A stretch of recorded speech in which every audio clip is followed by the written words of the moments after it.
Hello friends, welcome to SSC coaching centre. दोस्तों, आज की वीडियो में बात करेंगे गणित के इम्पोर्टेंट प्रश्नों की। तो चलिए स्टार्ट करते हैं। पहला प्रश्न है आपका, यदि एक संख्या का 25% स्वयं में जोड़ा जाता है तो परिणाम 3025 हो जाता है। मूल संख्या ज्ञात कीजिए। एक संख्या में हम कितना जोड़ रहे हैं? 25%। ठीक है, तो देखिए सबसे पहले आप 25% को सॉल्व करेंगे। 25% का क्या होता है? 25 लिखेंगे। मैंने आपको बहुत बार सॉल्व करना सिखाया है। परसेंट का मतलब क्या होता है? बटे में 100। तो 25 से कम 25 कटेगा, 25 चौके 100, तो ये कितना हो गया? 1/4। तो नीचे वाली संख्या क्या होती है? आपकी कॉस्ट प्राइस होती है, आपकी मूल संख्या होती है। ये आपको मैंने बहुत बार बताया। ये होगी दोस्तों आपकी मूल संख्या। और यहाँ पर हम क्या कह रहे हैं, उस बात को सही है कि एक संख्या का 25% स्वयं में जोड़ा जाता है। तो देखिए 4 का 25% कितना होता है भाई? 4 को अगर आपने 100% मान लिया तो इसका 25% एक हो जाएगा। देखिए आपका जो 4 है उसको आपने 100% मान लिया, 100%। तो 2 क्या हो जाएगा दोस्तों? आप जानते हैं 2 आपका 50% हो जाएगा। और एक क्या हो जाएगा दोस्तों? एक आपका 25% हो जाएगा। तो 4 का 25% कितना है? 1। ठीक, क्लियर हुई बात? तो देखिए क्या कह रहा है, एक संख्या का 25% स्वयं में जोड़ा जाता है। तो स्वयं मूल संख्या कितनी है दोस्तों? 4 है। और 4 का 25% कितना है? 1। तो 25% संख्या में जोड़ा जाता है, मतलब एक को संख्या में जोड़ेंगे तो वो संख्या कितनी हो जाएगी? आपकी 5 हो जाएगी। ठीक है, जोड़ने के बाद यहाँ पर 5 आ रहा है और यहाँ पर जोड़ने के बाद परिणाम आ रहा है 3025। यहाँ पर 5 आ रहा है, यहाँ पर 3025। इसका मतलब 5 बराबर कितने के? 5 बराबर 3025 के है। ठीक है भाई, 5 बराबर 3025 के है। तो 1 बराबर कितना हो जाएगा? 5 से डिवाइड कर दीजिए।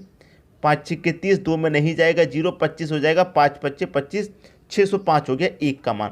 आपसे पूछ रहा है कि मूल संख्या ज्ञात कीजिए। मूल संख्या कितनी है? 4 है। जब 1 बराबर 605 तो 4 बराबर कितना होगा भाई? 4 का मल्टीप्लाई 605 से कर दीजिए। कितना हो जाएगा? ये हो जाएगा 2420। 2420 हो जाएगा। ठीक है, करके देख लेते हैं। 4 5 20। देखिए ये थोड़ा गलत सा आपको लग रहा है, मैं इसे कटा देता हूँ। 4 5 20 का 0, कैरी का 2। 4 का 0 मल्टीप्लाई करेंगे 0 ही रहेगा, कैरी का जो 2 था वही आ जाएगा। 4 6 24। यहाँ पर ही मैंने 2420 लिखा था, लेकिन ये 2 थोड़ा गलत बन गया था। अभी आपको क्लियरली दिखाई दे रहा होगा। तो आपसे क्या पूछ रहा है? मूल संख्या ज्ञात कीजिए। तो मूल संख्या यहाँ पर 4 थी। 4 का मान कितना? 2420। भाई बी ऑप्शन आपका सही हो गया, 2420। तो सभी की समझ में अच्छे तरीके से प्रश्न आ गया होगा, किसी को कोई समस्या नहीं होगी। ठीक है, अब देखेंगे अगला प्रश्न। अगला प्रश्न है, एक पाइप एक टंकी को दूसरे पाइप से 3 गुना अधिक तेजी से भर सकता है।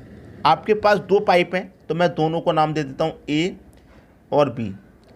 जो एक पाइप टंकी को दूसरे पाइप से 3 गुना अधिक तेजी से भर सकता है। ठीक है, अगर बी आपका 1 घंटे में 1 लीटर भरेगा तो ए आपका 1 घंटे में कितना भर देगा? 3 भर देगा, क्योंकि क्या है? 3 गुना अधिक तेजी से भर रहा है।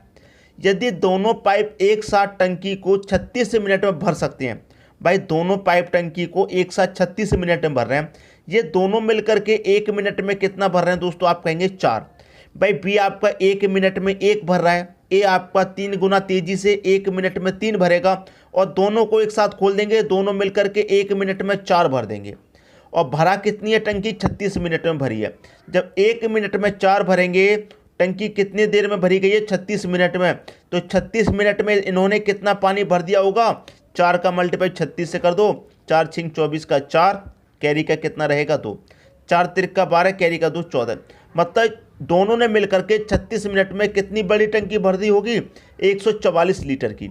इसका मतलब जो काम था करने का, जो टंकी थी भरने की, वो टोटल 144 लीटर की है, जो कि दोनों ने मिलकर के 36 मिनट में भर दी है। अब क्या कह रहा है यहाँ पर? सुनिए, जो धीमा पाइप है वो अकेले टंकी को कितने समय में भरेगा? भाई धीमा पाइप एक भर रहा है 1 मिनट में। टंकी आपकी 144 की है, 1 मिनट में 1 भर रहा है, तो 144 को कितने भरेगा? भाई 144 मिनट में भरेगा। ये आपका आंसर हो गया, पहला ऑप्शन। अगर धीमे पाइप की जगह कह देता कि तेज वाला पाइप, तो तेज वाला पाइप तो 3 भर रहा है, तो उसी 3 से डिवाइड करते। धीमा वाला पाइप 1 भर रहा है, तो 1 से डिवाइड करेंगे। समझ में आई बात? अब देखते हैं अगला प्रश्न। अगला प्रश्न है, यदि a अनुपात b बराबर 3:2 हो तो 3a - 2b अनुपात 2a - b किसके बराबर है? आपके पास a का मान दे रखा है दोस्तों 3 और b का मान दे रखा है 2, दोनों का मान दे रखा है, बस इसमें रख देना है। किसमें भाई? 3a माइनस का 2b अनुपाते 2a माइनस का b, इसमें रख देना है मान आपको। ठीक, अब देखिए a का मान कितना है 3, तो यहाँ a की जगह मैं 3 रख दूंगा और यहाँ पर 3 पहले से ही है तो दोनों का क्या हो रहा है? गुना हो रहा है। सही है, माइनस का 2 गुने b का मान कितना है? b का मान 2 है तो मैं यहाँ 2 रख दूंगा अनुपाते 2। a का मान दोस्तों कितना है? a का मान आपका 3 है तो यहाँ पर मैं गुने 3 कर दूंगा माइनस, और b का मान कितना है? b का मान 2 है तो मैं यहाँ 2 रख दूंगा। सिंपल, कर लीजिए सॉल्व। 3 त्रिक का कितना हो जाएगा? 9 माइनस 2 दूनी का कितना हो जाएगा? 4 अनुपाते 2 त्रिक का कितना? 6 माइनस का कितना? 2। 9 में से 4 जाएगा कितना आएगा? 5, और 6 में से 2 जाएगा कितना जाएगा? 4 आ जाएगा। तो आगे आपका आंसर आपसे पूछ रहा था कि किसके बराबर है? भाई 5 अनुपाते 4 के बराबर है। 5 अनुपाते 4 कहाँ दे रखा है? पहले ऑप्शन में। ये आपकी क्वेश्चन का सही आंसर हो गया। सबकी समझ में बात आ गई। अब देखेंगे अगला प्रश्न। अगला प्रश्न है 3 की पावर 6 गुने 5 की पावर 7 और 2 की पावर 5 गुने 3 की पावर 5 का HCF क्या है? अब इस तरीके के प्रश्न का HCF निकालना अगर आपको नहीं आता है तो ज़रूर से सीखिए, क्योंकि इसका आसान नहीं है निकालना। और मैं आपको एक ऐसी ट्रिक बताऊंगा कि आपको पेन और पेपर की भी ज़रूरत नहीं पड़ेगी, कभी भी HCF पूछा जाए चाहे LCM पूछा जाए। ठीक है, देखिए सबसे पहले जो संख्या आपको दी गई है उनमें निकालिए कॉमन। कौन सी संख्या 1 से 2 बार 3 बार 4 बार आई है? ठीक है, वो निकालिए। यहाँ पर आप देखेंगे 3 की पावर 6 है, यहाँ 3 की पावर 5, यहाँ पर 5 और यहाँ पर 7, मतलब 3 ही एक ऐसी संख्या है जो 2 बार आई है, बाकी की सभी संख्या 1 बार। तो जो सबसे अधिक बार संख्या आएगी आप उसे लिख लेंगे। सबसे अधिक बार कौन सी संख्या है? 3।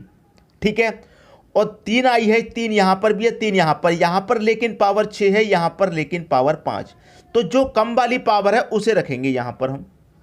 ठीक है, समझ में आई बात? सबसे पहले तो ये ध्यान रखना है, जो संख्या सबसे ज़्यादा बार रिपीट हुई है उसे रखिए, जिसके ऊपर सबसे छोटी घात है उसे रखिए।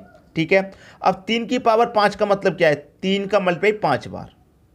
ठीक है, यही तो है इसका मतलब, 5 बार। तो 3 त्रिक का 9, 9 त्रिक का 27, 27 त्रिक का 81, 81 त्रिक का कितना होता है? 243 होता है।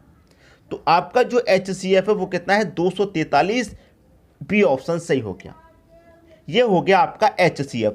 अगर आपको LCM निकालने को दे दे इस प्रश्न में, LCM भी सीखिए, अगर इस प्रश्न में आपको LCM निकालने को दे दे तो क्या करेंगे?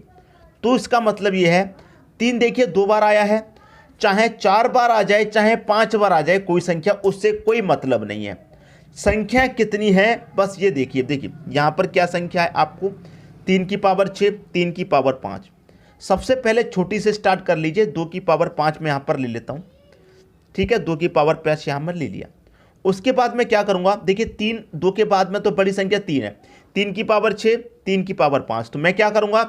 3 की एक ही संख्या लूँगा और वो संख्या लूँगा जिसकी पावर छोटी है।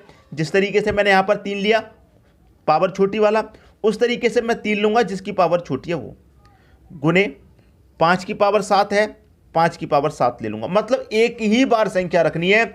यहाँ पर 3 2 बार आया है, अगर 4 बार भी आ जाता तब भी हम 3 एक बार ही लिखते और वही 3 लिखते जिसके ऊपर पावर छोटी होती।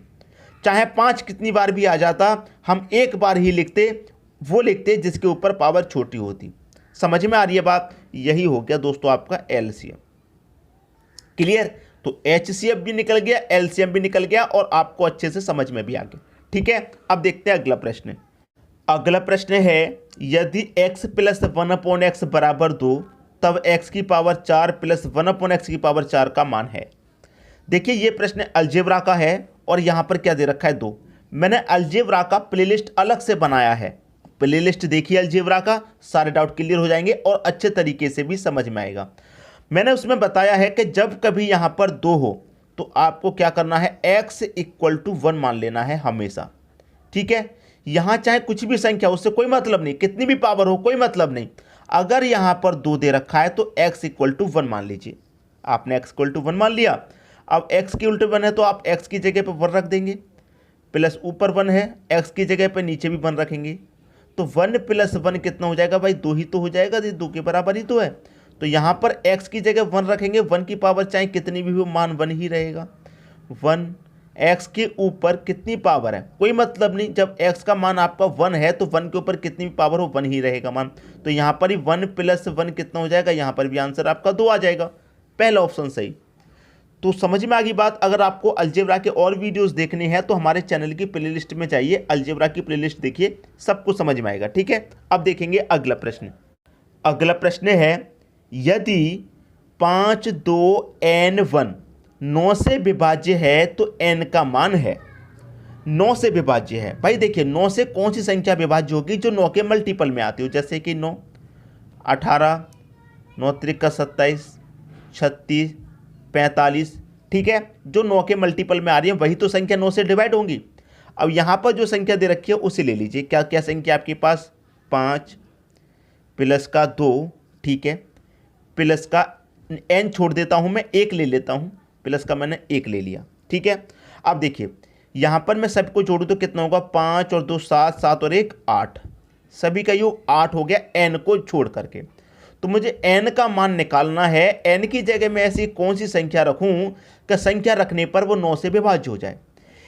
5 2 और 1 का मान आ गया 8, मैं n की जगह कितना रखूं, अगर मैं इस n की जगह पर 1 रख दूंगा तो यहां पर मैं n की जगह पर 1 और जोड़ दूंगा तो ये कितना हो जाएगा, 9 हो जाएगा।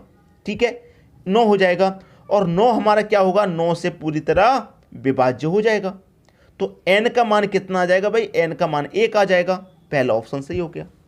उम्मीद करूंगा कि सभी को प्रश्न तरीके से समझ में आ गया होगा। अब देखते हैं अगला प्रश्न। अगला प्रश्न है, यदि 2a = 3b = 8c हो तो abc क्या होगा। ठीक है, abc का मान पूछ रहा है, कोई बात नहीं, a अनुपात b अनुपात c। देखिए यहाँ पर आपको जो मान दिया गया है a के साथ में 2, तो a के साथ में 2 दिया गया, तो इसका मतलब क्या है, a का मान जो क्या हो जाएगा 1/2। b के साथ में कितना दिया गया 3, इसका मतलब 1/3। c के साथ में 8 मतलब 1/8। ये समझ में आ गया। लेकिन अनुपात कभी बट्टे में नहीं होता, ये बात आप ध्यान रखिएगा, बट्टे में कभी अनुपात नहीं होता, ये गलत होता है, इसको सही फॉर्म में आपको लाना है। तो सही फॉर्म में लाने के लिए क्या करेंगे, सबसे पहले जो नीचे वाली संख्या है उनका एलसीएम ले लीजिए। 2 3 8 का एलसीएम कितना हो जाएगा, 24 इनका एलसीएम हो जाएगा। तो 2 से 24 को कटाएंगे, 12 बार में कटेगा, और 12 का मल्टीप्लाई 1 से करेंगे तो 12। 3 से कटाएंगे 24 को, 8 बार में कटेगा, 8 का मल्टीप्लाई 1 में करेंगे तो 8। 8 से कटाएंगे 24 को, 3 बार में कटेगा, और 3 का मल्टीप्लाई 1 में करेंगे तो 3। 12:8:3 आपका आंसर आ गया, 12:8:3। भाई 12:8:3 मिल गया, डी ऑप्शन में बिल्कुल सही आंसर हो गया। उम्मीद करूंगा कि सभी की समझ में प्रश्न अच्छे से आ गया, किसी को कोई समस्या यहाँ पर नहीं होगी। ठीक है, अब देखते हैं अगला प्रश्न। अगला प्रश्न है, एक व्यक्ति अपने पेन को 4 दोस्त ABCD में 1/3, 1/4, 1/5, 1/6 के अनुपात में बांटता है। किस व्यक्ति के पास पेन की न्यूनतम संख्या होगी। न्यूनतम का मतलब होता है दोस्तों सबसे कम संख्या, किसके पास होगी, A के पास होगी, B के पास, C के पास या फिर D के पास। सबसे कम संख्या किसके पास आएगी पेन की। 4 दोस्तों में बांट दिया है इस अनुपात में। तो ये प्रश्न तो दोस्तों आपके लिए होमवर्क है, आप अपना अपना आंसर कमेंट कीजिए, आपका आंसर क्या होगा। मैंने इसीलिए इस प्रश्न में ऑप्शन नहीं दिए। आपका आंसर क्या होगा वो आप मुझे बता दीजिए। सबसे कम किसको मिलेंगे, A को मिलेंगे, B को मिलेंगे, C को मिलेंगे या फिर D को मिलेंगे। ठीक है, क्लियर। होमवर्क का आंसर है, कमेंट करके बताइएगा। वीडियो पसंद आया लाइक करें, दोस्तों में शेयर करें। चैनल को अभी तक सब्सक्राइब नहीं किया तो सब्सक्राइब करके बेल आइकन का बटन दबा दें ताकि सभी वीडियो का नोटिफिकेशन आप तक पहुंचे। ठीक है दोस्तों, वीडियो देखने के लिए आपका बहुत बहुत धन्यवाद।